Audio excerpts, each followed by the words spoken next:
Okay, hello. First, I will mention that there is a link in my comments section. Click on that link to find technology anywhere in the country that cures early stage prostate cancer without surgery, pain, hospital stay, or ugly side effects. That technology was used to cure me in 2007. Now, other world leaders are moving away from the distraction provided by the Felon and placing their attention on their respective countries and population. Meanwhile, the Felon in chief that we have exhibits zero leadership, is proving that he has no respect for our values and trying to slowly take over the world. Maybe just drive the country into bankruptcy as he has done with companies in his past. Please watch this video.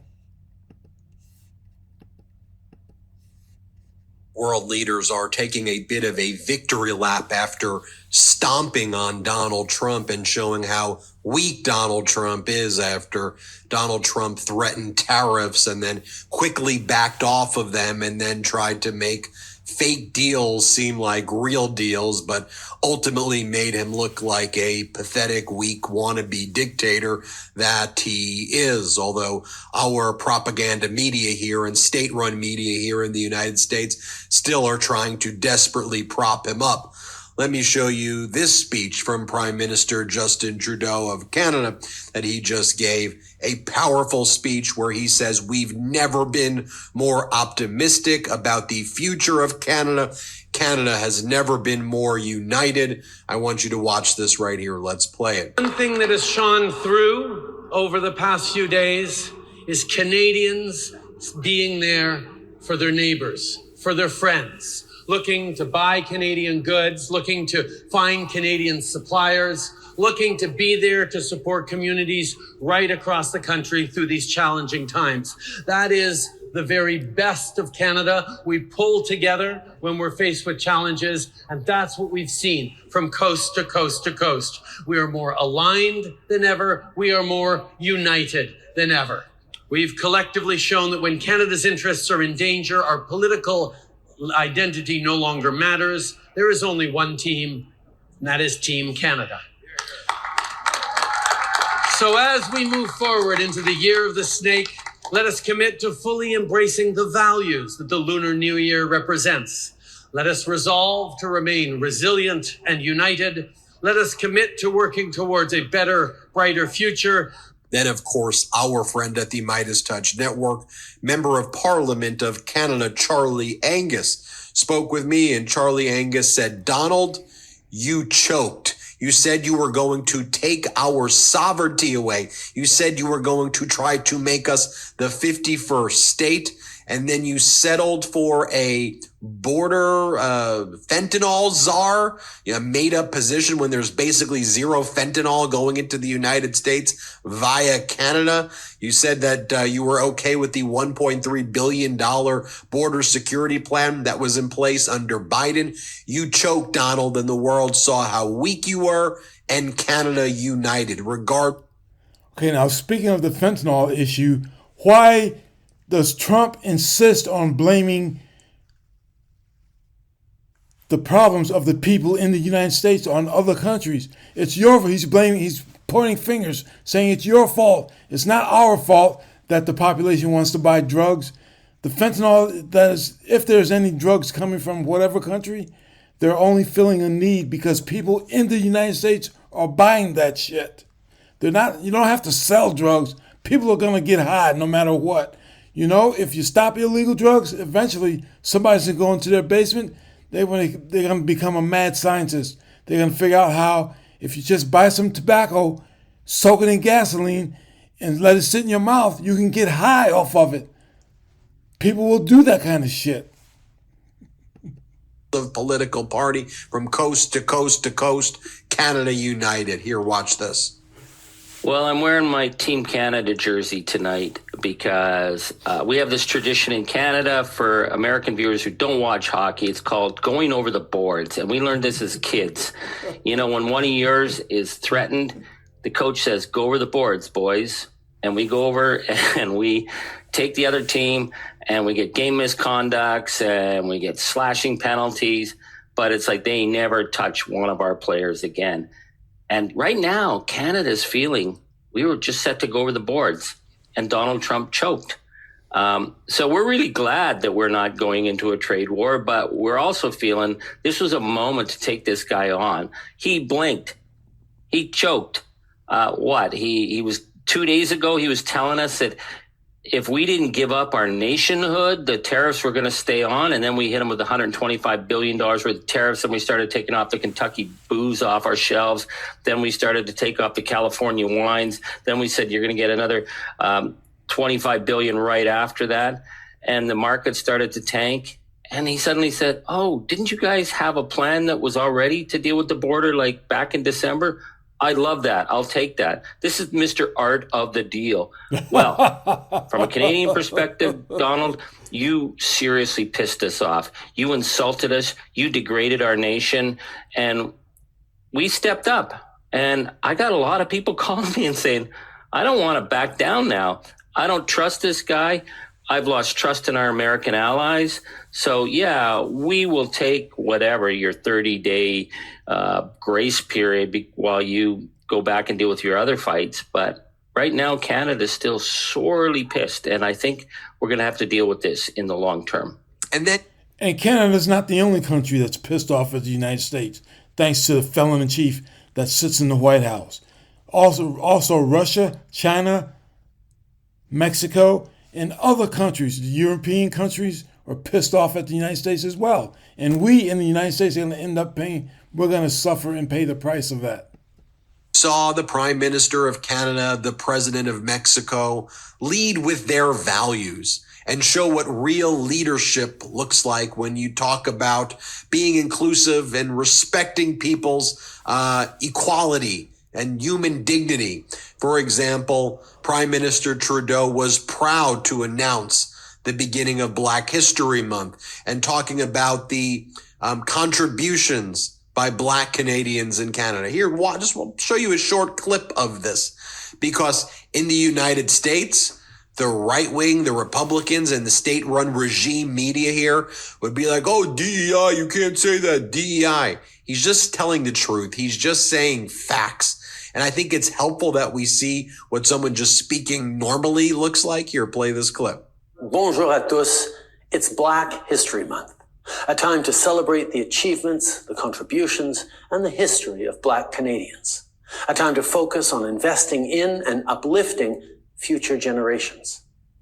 When we first endorsed the UN International Decade for People of African Descent back in 2018, we made a commitment to empower Black communities, not just with words, but with actions. Whether that be in business, in innovation, in arts and culture, in social justice, or in community building. And we knew that we had to listen to Black voices to make that happen. Thanks to the leadership of countless Black-led organizations, leaders, and advocates, we've come a long way. Now, for a moment, let me show you, I know, one of your favorite world leaders, President Claudia Sheinbaum. Here she gave a speech talking about science, getting past Donald Trump's ridiculous threats. She's looking forward to making Mexico a better place with action. So she called on stage a whole team of some of the best scientists, and she talked about how Mexico is going to start leading in private and public investments in semiconductor chips. Watch this. Again, this is how a real president sounds. Play this clip. We are joined by a large group from the scientific community. Today, we are going to present the Semiconductor Design Center. It is the union of many scientists who will apply all their intelligence, design, and creativity to generate new semiconductor designs. These then have to be patented. So we are going to speed up the entire patent process for the development to not only remain in the design, which would already be enough, because then it is patented by a higher education institution and its researchers. And it can be commercialized or incorporated into a public, private, or mixed company for a semiconductor production line.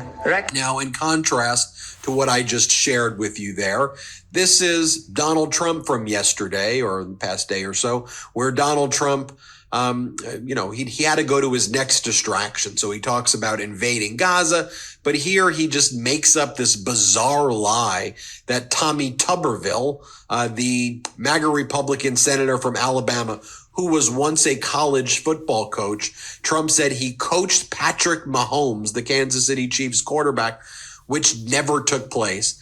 Then you'll just see the gong show that we have here in the United States. Then Senator Tuberville has to cover up for Donald Trump and then says, I wasn't the coach, but I was the recruiter.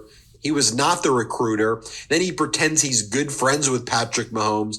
And then Patrick Mahomes is like, I've never met Tuberville before. Because, again, I wanted to show you those other clips first of the leader of Canada, Prime Minister Trudeau and President Claudia Sheinbaum, how what normal leaders are talking about.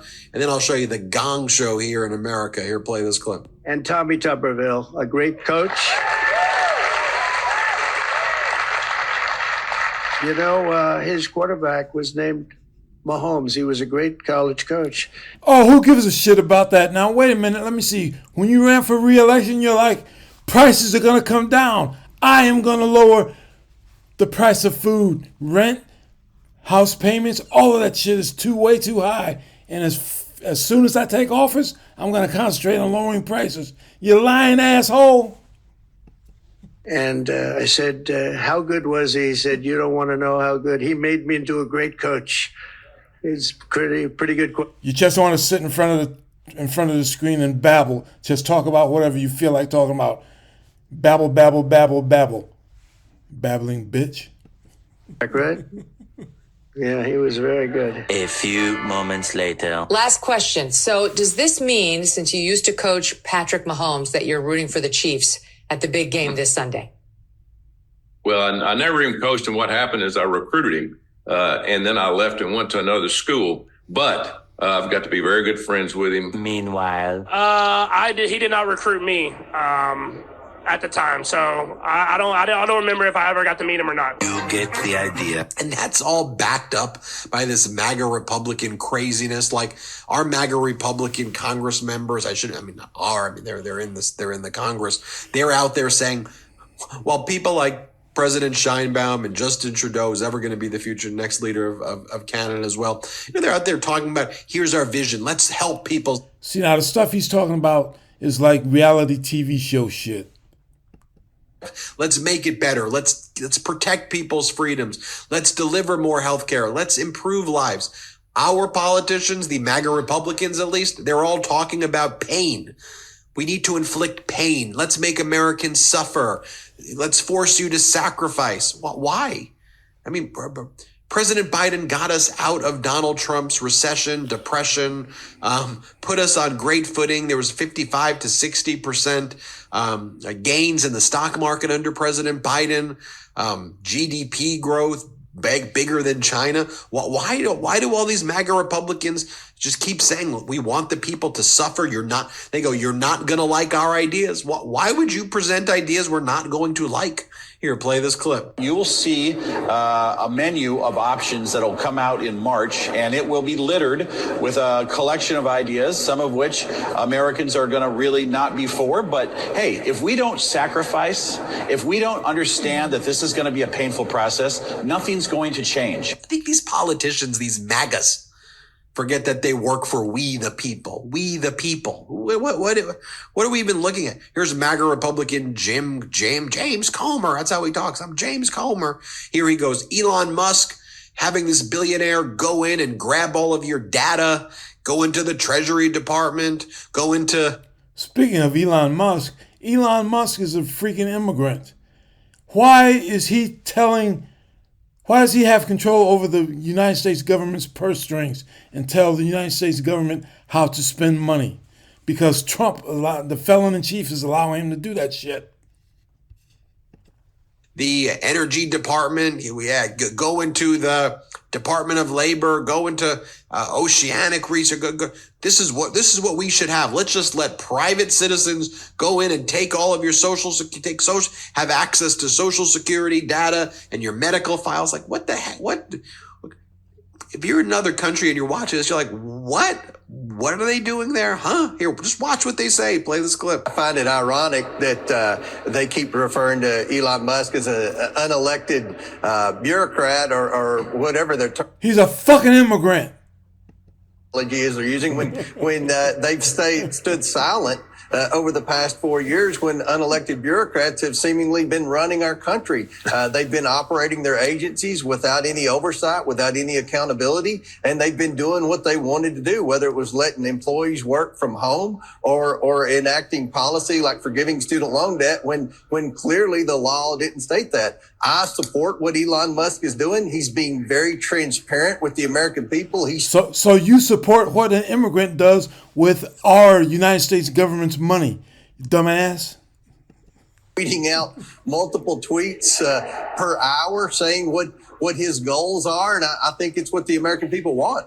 Yeah, well, I guess. And then we have now in an authoritarian regime, that is the Trump regime, we have authoritarian media. We have regime media. It's called Fox. Fortunately, our YouTube channel does better than them. But just again, take a look at Sean Hannity right here saying, when Donald Trump talks about invading Gaza and occupying it, and he does these things with Canada and Mexico and Panama and Colombia.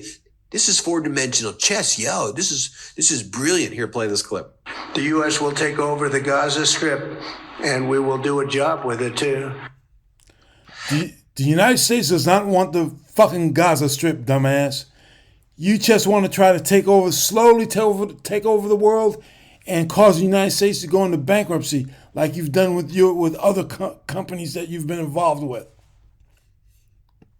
Like Trump's tariff threats and tough negotiations with Panama, Venezuela, Denmark, Mexico, Canada. This is likely just the first chapter in a complex, ongoing art of the deal negotiation. But once again, for the millionth time, the Democratic Party is just overcome with hysteria. You decide. Oh, man. I think it was so important to show you what was happening with the foreign leaders. Contrast it. Anyway, thanks for watching. Hit subscribe. And what happened to Trump lowering prices, gas prices, price of groceries, price of housing, mortgages, that type of thing? He lied. He lied his ass off. I knew that from the beginning. That was very obvious. He was saying what he needed to say in order to get back into the White House. So now we have a felon in chief. What he needs to do is just go to sleep and shut the hell up and leave things alone, and people will do their jobs like they've been doing for the past 4 years. He's going to drive our economy downhill. We're going to go straight to hell now because of this idiot. Okay, you've seen the difference between good proactive leadership and the felon in chief that we have here in the U.S. Thank you for watching. If you found this video informative, please hit like. If you want to know more about videos as they are published, please hit subscribe. And once again, thank you for watching. Reminder, there's a link in my comments section. Click on that link to find technology anywhere in the country that cures early stage prostate cancer. That same technology cured me in 2007. Thank you.